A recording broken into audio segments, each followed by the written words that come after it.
equal justice under law. These are proud words that form a proud motto. They express the ultimate purpose of jurisprudence, and that nation is indeed blessed which can justifiably proclaim their realization. These are the words inscribed upon the modern Grecian temple housing the Supreme Court of the United States. With the executive and the legislative branches, the Supreme Court and the judiciary system form the three cornerstones upon which our constitutional republic is founded. Alexander Hamilton had said of the Supreme Court, quote, "The judiciary, from the nature of its functions, will always be the least dangerous to the political right of the Constitution," end quote. For nearly a century and a half from the date of its founding, the Supreme Court had not only been the least dangerous branch of our government, but there had been times when it seemed to stand as the last bastion protecting the Constitution from those who would have it destroyed. The Supreme Court justices, being men of character and wisdom, reached decisions based not on their own dictates, but in conformity with the Constitution, leaving any desirable changes to be made by the people through the amendment procedure. And down through the years, the United States Supreme Court grew in public esteem, not only for the soundness and wisdom of its decisions, but also for the integrity of the men who had rendered them. There was John Jay, the court's first Chief Justice, who had joined with James Madison and Alexander Hamilton in the writing of the Federalist Papers. And John Marshall, who had first asserted the right of the Supreme Court to pass upon the constitutionality of acts of Congress. And William Howard Taft, who had also been President of the United States. And Charles Evans Hughes, who narrowly missed becoming the President. And many other distinguished jurists, men of high purpose and integrity whose service brought honor to the court. But in recent years, many Americans have come to realize that the Supreme Court, to which we had become accustomed to look for justice in the highest sense, had begun to pursue a different path, exercising powers not granted to it in the Constitution, the making rather than the adjudicating of laws. The greatest prison break of all time. That is how an article in This Week magazine described the results of a recent decision of the United States Supreme Court. In the case of Gideon versus Wainwright, the Supreme Court ruled that the accused criminal was not only entitled to have legal counsel, but that the tax-paying citizen must pay for free legal counsel for indigent defendants. This decision has resulted in a Pandora's box being opened up, and prisons everywhere are having to release imprisoned thieves, rapists, and murderers. More than 1,000 convicted criminals have been set free in the state of Florida alone. The Supreme Court has replaced the steel prison doors with turnstiles. An article in this issue of Time magazine admitted, quote, "In many cases where the courts have granted a new trial, it is virtually impossible for the prosecutor to rebuild the case. Records and evidence are gone. Witnesses have disappeared," end quote. Danny Escobedo was convicted of rape and murder, but today he walks the streets. For the Supreme Court reversed his conviction on the grounds that he had been questioned by the police before being permitted to see an attorney. And in the Miranda case, the Supreme Court went even further, ruling that the police cannot question a suspect if he indicates in any way that he does not want to be questioned. The effects of these recent new laws created by the Supreme Court have been rapid and far-reaching. No one could fail to notice the unusual caution with which the police of Chicago have been forced to approach the case of the vicious killer of 8 young student nurses, fearing that the slightest error on their part could result in his being set free, even after his capture and conviction. Many lawyers, concerned over recent Supreme Court decisions, have expressed their belief that the suspected killer could not receive a fair trial because of the publicity given the case during the search for him. The fact is not taken into account that without the publication of his description, particularly that of certain tattoo markings, the suspected murderer might have escaped capture. With violence erupting in the streets of America, from border to border and coast to coast, and criminals becoming even more brazen in their disregard for the laws that protect the law-abiding citizen and his family, many Americans ask, What sort of men are these Supreme Court justices, whose decisions have resulted in legal chaos and more concern for the slayer than the slain? The senior member of today's court is Justice Hugo L. Black, appointed to the bench by President Franklin Delano Roosevelt in 1937. With the exception of 18 months as a police court judge, Supreme Court Justice Black was entirely lacking in judicial experience. Justice Black's principal distinction was that of being a rabid New Deal rubber stamp senator. And Americans everywhere were shocked when Justice Black admitted that he had been a member of the Ku Klux Klan. President Roosevelt's other remaining appointee is Justice William O. Douglas, who at the time of his appointment had absolutely no judicial experience. Even while devoting time and energy to compiling an amazing record on the matrimonial merry-go-round, Justice Douglas has found time to be an almost constant critic of capitalism and the American free enterprise system. Justice Tom C. Clark was appointed to the High Court by President Harry Truman. Justice Clark is another who, prior to his appointment to the United States Supreme Court, had never served a day on any court bench. During his 8 years in office, President Eisenhower had the opportunity of naming 5 members to the Supreme Court. He named as Associate Justices John M. Harlan, William J. Brennan, Jr., Potter Stewart, Charles E. Whitaker, now retired, and as Chief Justice of the Supreme Court, Earl Warren. Prior to his appointment in 1953 as head of the highest court in the land, Earl Warren had no judicial experience whatsoever. In 3 terms as governor of California, Earl Warren had endorsed almost every extension of federal government power into the affairs of the state of California, had vigorously opposed the requirement of loyalty oaths for teachers in taxpayer-supported schools, and, when asked about the legislative investigation of communist activities in California, Governor Warren responded with the evasive and time-worn cliche that although he was, quote, in favor of the principle, end quote, he was opposed to some of the tactics used. Justice John Harlan, until his nomination to the Supreme Court, was a member of the Atlantic Union Committee, a group favoring the surrender of American independence. The oath he would be required to take as a new justice conflicted with the aims of this group. When this was pointed out during the Senate hearings on his appointment, Justice Harlan withdrew from the Atlantic Union Committee. Justice William Brennan, appointed in 1957 by President Eisenhower, seems a strange choice for a Republican president to have made, since he was well known as a highly vocal left-wing Democrat. Justice Potter Stewart, prior to his appointment to the United States Supreme Court, served for 4 years on the United States Court of Appeals. As one of the few members of the High Court with any prior judicial experience, he finds himself in strange company. Of the 2 justices appointed by President Kennedy, Justice Byron White is the one remaining. With no prior judicial experience, his principal qualification seems to be that of having been a football player.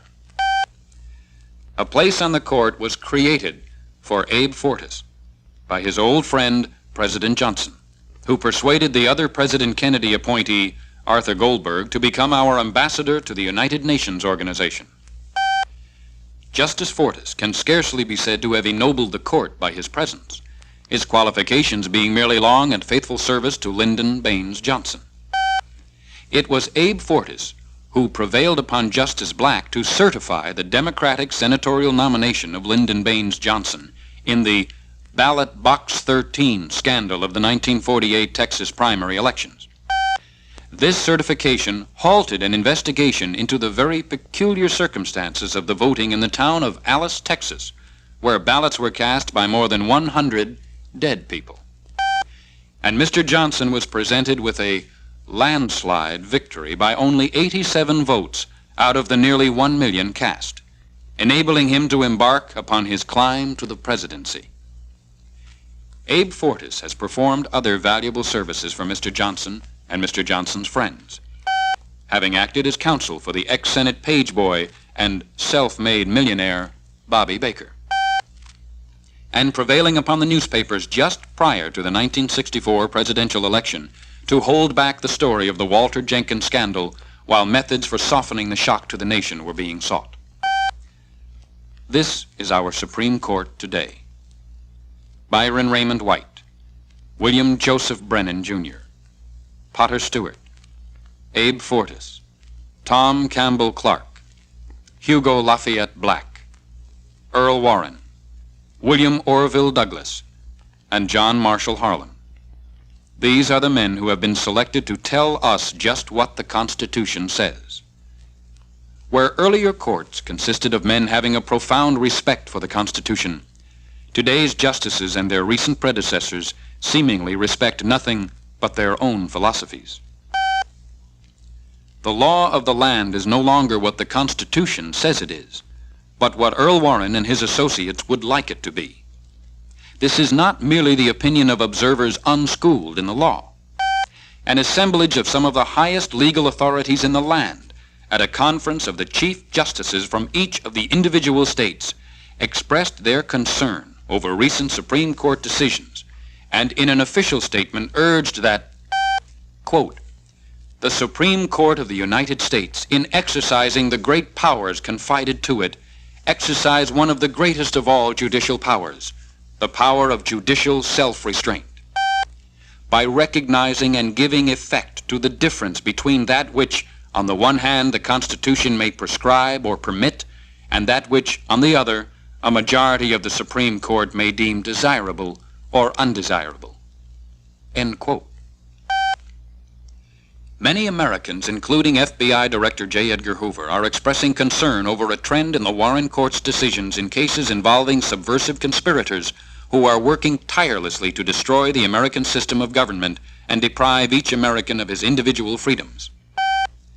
In the case of Jenks versus the United States, Clinton Jenks, a Union official, was convicted of perjury for having falsely filed an affidavit stating that he was not a communist.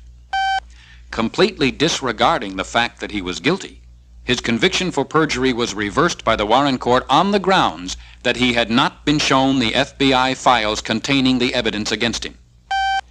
The Federal Subversive Activities Control Board had ruled that the Communist Party of the USA was an agent of the international communist conspiracy and must register as a subversive organization.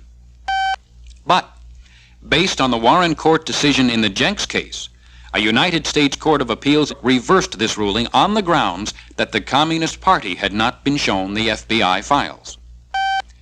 Of course, if the communists are permitted to examine FBI files, the FBI undercover agents would be exposed and the effectiveness of the FBI's anti-communist work will be lost. This is but one example of the Warren Court logic. Another example is the case of Pennsylvania versus Nelson. Steve Nelson, well-known communist author, is an admitted communist and one of the leaders in that international conspiracy. Nelson was convicted under the anti-sedition laws of Pennsylvania for plotting the violent overthrow of the government. He was sentenced to 20 years in prison, and this conviction was upheld by the Pennsylvania State Supreme Court. But the Warren Court, in a decision written by Chief Justice Warren himself, destroyed the anti-sedition laws of 42 states, setting Nelson free in the process to continue his unholy work. What were the grounds upon which this remarkable decision was based? The Warren Court declared that Congress, by passage of federal laws against the violent overthrow of our government, particularly the Smith Act, had taken from the states their right to prosecute subversives under their own anti-sedition laws. This is strange logic, since the Smith Act specifically states that it does not preempt the right of the states to prosecute subversives under their own laws. And then, the Warren Court proceeded to virtually void the Smith Act as well. This was accomplished in the case of Yates versus the United States, in which the Warren Court reversed the convictions under the Smith Act of 14 West Coast communists. This decision caused Dorothy Healey, communist spokesman for the West Coast, to rejoice, quote, "This is the greatest victory the Communist Party ever had," end quote. A pre-Warren Court of 1951 ruled that the communist conspiracy was a, quote, "clear and present danger," end quote, to the security of the nation. But in Yates versus the United States, The Warren Court made a complete about-face and ruled that clear and present danger was too vague a term, and that no danger could be shown until a concrete act of violence had been committed. All citizens realize that it is not only the right, but the duty of a government to protect itself and its citizens from acts of destruction. Our nation's history reveals numerous instances when the local, state, or federal government has done so. No rational person would say that a government becoming aware of a plot to blow up its capital should sit idly by while the plotters went about their planning, procuring explosives, planting them in the building, and lighting the fuse before it could take steps to halt the proceedings. Presumably, the Warren Court would say that every action preceding the actual explosion is an abstraction, and any action taken to interfere would be a violation of the plotters' so-called civil rights. The only trouble with that is a nation can lose more capitals that way. Should the Nelson and Yates cases appear to be isolated exercises in sheer insanity, let us consider Slochower versus the Board of Higher Education. According to a New York City law in effect since 1938, any teacher in its taxpayer-supported school system refusing to answer questions regarding communist affiliations when called before an official investigative committee was to be dismissed automatically. Harry Slochower, a teacher at Brooklyn College, a school supported by the taxpayers of the city of New York, hid behind the Fifth Amendment when questioned about his communist affiliations and associations. The New York City Board of Higher Education fired him. This decision was upheld in the lower courts, but then the Warren Court took over, deciding that the taxpayers, through their elected officials, had no right to protect their children from indoctrination by questionable teachers. Slochower was ordered reinstated to his job and given $40,000 in back pay. The final nail in the coffin of parental dissent from communist indoctrination was hammered home by the Warren Court in Sweezy versus New Hampshire. Paul M. Sweezy, by his own words in numerous articles such as this one, acknowledges his opposition to the American concept of private property.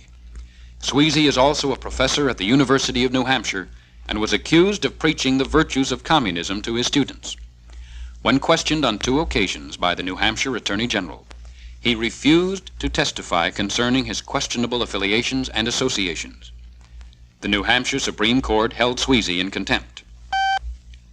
But Earl Warren and Company came through as expected, reversing the decision. Chief Justice Warren, with Justices Black, Douglas, and Harlan concurring, thought that New Hampshire had not gone about it in quite the right way.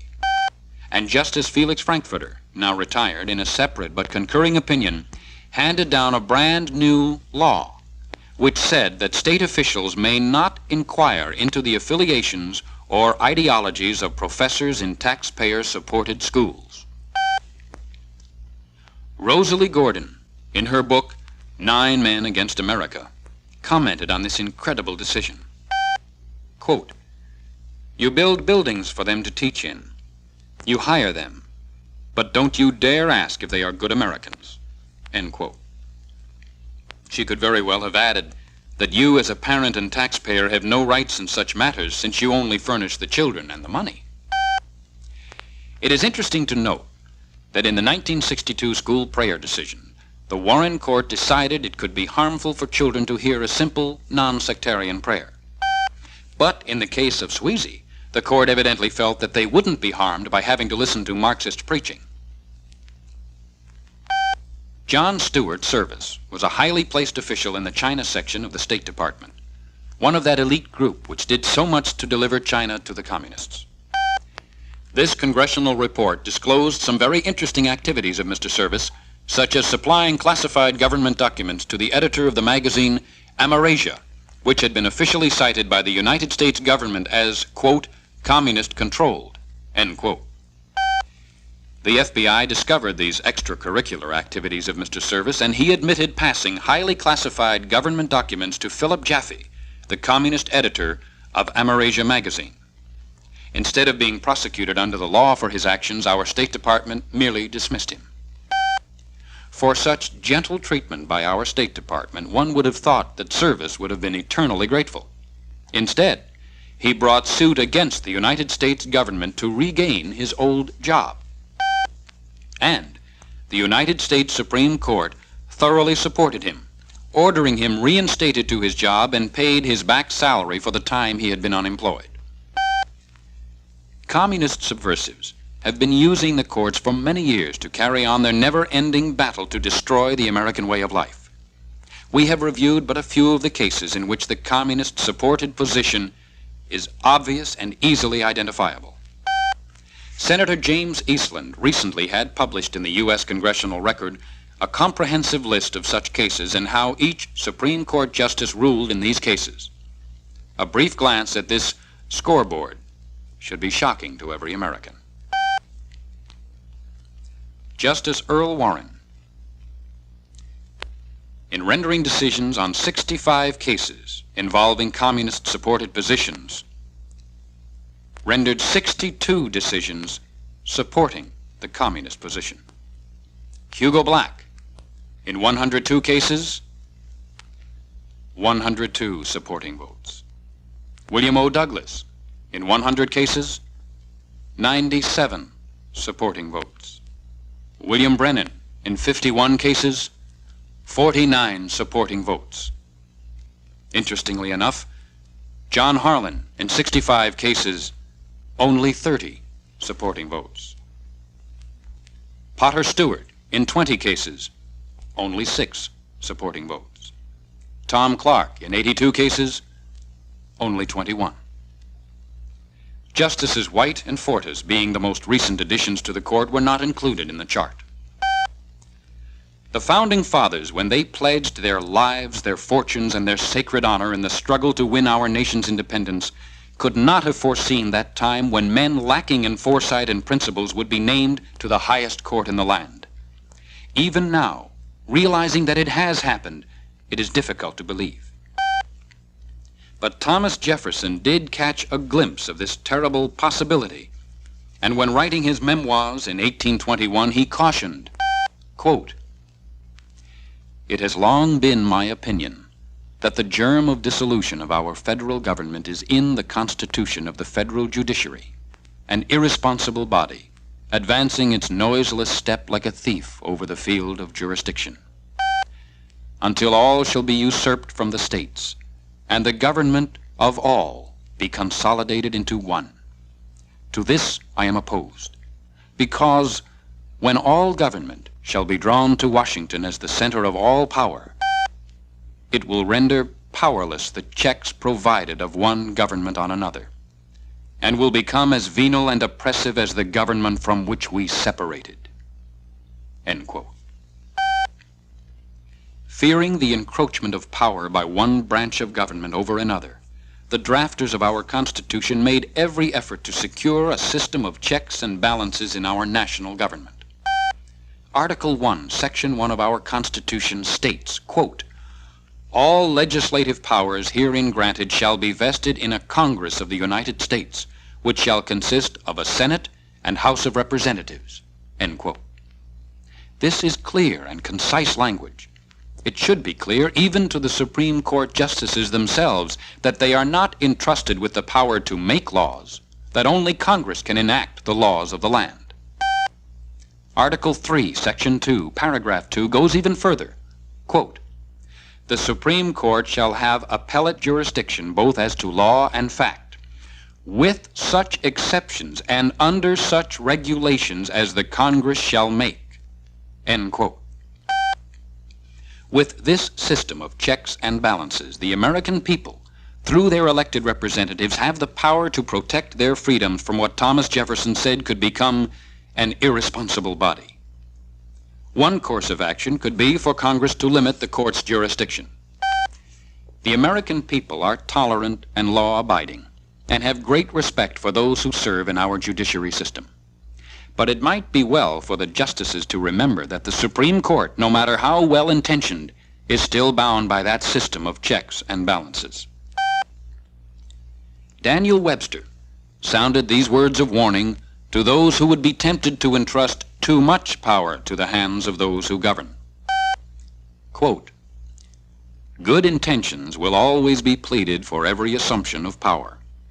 It is hardly too strong to say that the Constitution was made to guard the people against the dangers of good intentions. There are men in all ages who mean to govern well, but they mean to govern." End quote. We cannot, of course, know the inner thoughts of the members of the Supreme Court. We do not know if they are men of good intentions, but the facts clearly show that they do mean to govern. Those who are concerned over the facts presented in this film can do something. First, gain additional knowledge about the Supreme Court's actions from the large number of documented books available, and then, to increase the effectiveness of your efforts, join with others who share your concern in their efforts to build the understanding necessary to preserve this constitutional republic. The question that must be answered is, will the freedom-loving people of America continue to sit idly and complacently by, ignoring the continual erosion of their personal freedom and the destruction of this nation? It is up to you. What will you do?